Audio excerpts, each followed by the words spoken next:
1. Jésus n'a jamais dit « buvez du vin ». Il n'existe aucune parole directe de Jésus dans les évangiles où il ordonne, conseille ou justifie la consommation d'alcool. Ce sont les rédacteurs grecs des évangiles qui ont utilisé le mot oinos pour « vin », un mot ambigu qui pouvait désigner aussi bien du vin fermenté, alcoolisé, que du jus de raisin frais, non fermenté. À l'époque, oinos venait de l'hébreu yayin et de l'araméen amra, deux termes qui désignaient n'importe quelle boisson issue du raisin. Donc dire vin ne veut pas forcément dire alcool. 2. Le vin de la scène n'est qu'un symbole. Quand Jésus dit « Ceci est mon sang, buvez-en tous » Matthieu 26, 27, il ne parle pas de consommation réelle mais de symbole spirituel.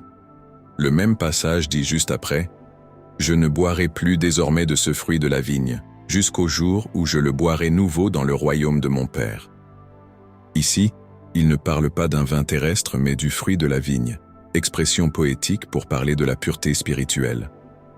3. Le miracle de Cana est mal interprété. Jean 2, 1-11 raconte que Jésus change l'eau en vin. Mais aucun verset ne dit qu'il en a bu ni qu'il a encouragé à en boire. Et ce vin peut aussi désigner un jus de raisin nouveau. À cette époque, on appelait vin tout jus de raisin utilisé pour les fêtes, souvent non fermenté. Les manuscrits grecs et syriaques ne précisent pas le degré de fermentation. Autrement dit, il n'a pas fait un miracle pour rendre les gens ivres, mais pour sauver l'honneur des mariés. Hospitalité, pureté, abondance. 4. Jésus suit la loi des prophètes, qui condamne l'ivresse.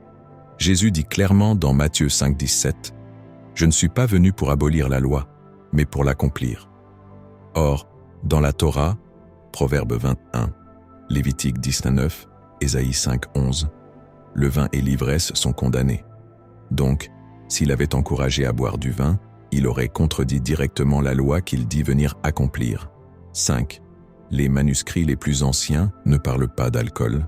Les versions syriaques, araméennes, des évangiles, les plus proches de la langue de Jésus, utilisent des mots comme amra d'anab, boisson du raisin, ou enba, fruit du raisin, sans préciser qu'elle est fermentée, ce qui prouve que le sens d'alcool a été ajouté plus tard par la culture grecque et romaine, où le vin faisait partie des repas. 6. En résumé, Jésus n'a jamais autorisé ni encouragé à boire du vin. Le mot vin dans les évangiles ne veut pas dire alcool mais boisson du raisin.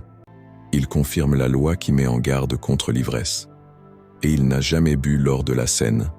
Il parle au symbolique, pas au matériel.